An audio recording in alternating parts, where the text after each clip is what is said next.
और उसके बाद में एक 2 कौड़ी का वो पहले यूट्यूबर हुआ करता था, अपने आप को टीचर बताता था, आजकल पढ़ से चुनाव लड़ रहा। अवध ओझा पहले तो सम्मान से बात कर, क्योंकि उसने रामचरितमानस लिखा, जबकि हम बड़े इज्जत से कहते हैं श्री रामचरितमानस। लेकिन उस बेवकूफ ने मद में चूर होके क्या बोला, रामचरितमानस पर बहस कर लो। आपके चैनल के माध्यम से ये वीडियो जाए, अगर अवध ओझा में इतनी औकात है कि वो कर सकता है तो मेरे से खुले मन से बहस कर दिखाए। ओपन चैलेंज अवध ओझा को।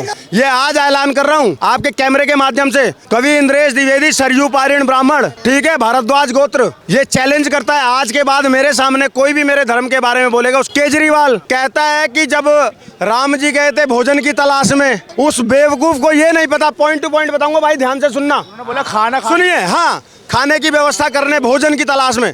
प्रभु श्री राम ने 14 वर्ष तक भोजन किया ही नहीं था, कंदमूल फल पर रहे थे, मतलब फलाहार पे, ठीक है। उसके बाद कहता है वो भोजन की तलाश में गए थे और रावण सोने का मृग बनकर आया और माता सीता ने लक्ष्मण को बोला कि जाकर पकड़ के ला। अरे बेवकूफ, तूने कभी रामचरितमानस खोलकर पढ़ी होती, कभी रामायण, रामानंद सागर की रामायण भी देख ली होती, तो तुझे ये बात पता होती कि माता सीता ने सोने का मृग पकड़ने के लिए श्री राम को बोला था और सोने का मृग बनकर मारीच आया था, जो रावण का मामा लगता था, ताड़का का बेटा था। वही ताड़का और मारीच और सुबाहु जो विश्वामित्र जी का बार बार यज्ञ भंग कर देते थे, जिसके लिए बाल्यावस्था में लक्ष्मण और राम ने जाकर उनको खदेड़ा था। और जब मारीच को रावण ने आग्रह किया कि तू बन जा, तब उन्होंने कहा था कि वो भगवान है, उनके चरणों में चला जा, ये मत कर, ये पाप है। लेकिन रावण अहंकार में चूर था, रावण अहंकार में चूर था और नहीं माना, इसीलिए 100 लाख बेटे 1.25 लाख नाती, उस रावण घर दिया ना बाती, कोई दिया जलाने वाला नहीं बचा था। और सुनिए, एक और बात बता दूं, इस केजरीवाल को रामायण के बारे में नहीं पता है, लेकिन ज्ञान देने आ जाता है। और उसके बाद में एक 2 कौड़ी का वो पहले यूट्यूबर हुआ करता था, अपने आप को टीचर बताता था, आजकल पढ़ से चुनाव लड़ रहा। ओझा उसने बाकायदा ट्वीट किया कि मैं बीजेपी के नेताओं को चैलेंज करता हूं कि मुझसे आकर रामचरितमानस पर बहस कर लें।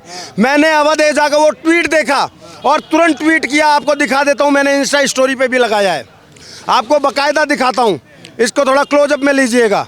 अभी तक जवाब नहीं आया। मैंने क्या लिखा, अवध ओझा पहले तो सम्मान से बात कर, क्योंकि उसने रामचरितमानस लिखा, जबकि हम बड़े इज्जत से कहते हैं श्री रामचरितमानस। लेकिन उस बेवकूफ ने मद में चूर होके क्या बोला, रामचरितमानस पर बहस कर लो। क्या आया यहाँ पर, पहले तो सम्मान से बात कर, श्री रामचरितमानस बोल, ये अहंकार मत दिखा। भाजपा को छोड़, मैं दिल्ली का एक साधारण वोटर, दिल्ली का एक साधारण नागरिक, तेरे चैलेंज को एक्सेप्ट करता हूँ। जगह तेरी, समय तेरा, मंच तेरा, आजा और बात कर लेते हैं। रामचरितमानस पे करेगा, रामचरितमानस पे कर, श्रीमद् भगवत गीता पर करेगा, श्रीमद् भगवत गीता पर कर, शिव पुराण पे करेगा, विष्णु पुराण पर करेगा, किस पुराण पे करेगा, मैं करूंगा तेरे से बहस, खुला मंच। आपके चैनल के माध्यम से ये वीडियो जाए, अगर अवध ओझा में इतनी औकात है कि वो कर सकता है तो मेरे से खुले मन से बहस कर दिखाए।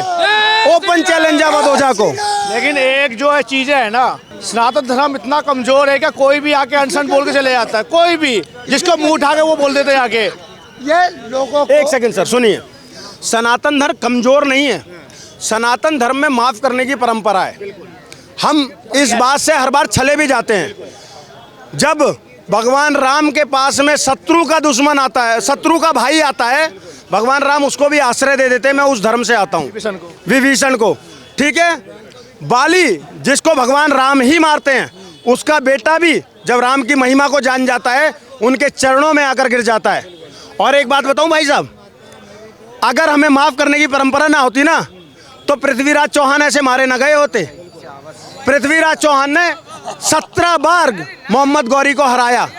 18वीं बार में जब उनकी आंखें निकाल दी गई, फिर भी मरने से पहले मारकर मरे। कैसे, जब चंद्र बरदाई ने कहा 4 बास 24 गज, 4 बास 24 गज, अंगुल अष्ट प्रमाण, और ता ऊपर सुल्तान है, मत चूको चौहान।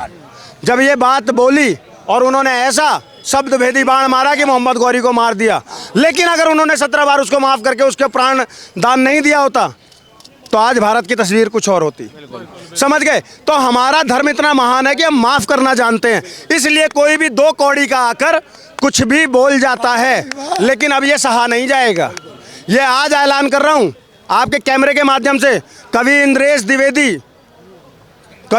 द्विवेदी सरयू पारीण ब्राह्मण, ठीक है, भारद्वाज गोत्र, ये चैलेंज करता है आज के बाद मेरे सामने कोई भी मेरे धर्म के बारे में बोलेगा उसकी थूथड़ी मैं बिगाड़ूंगा।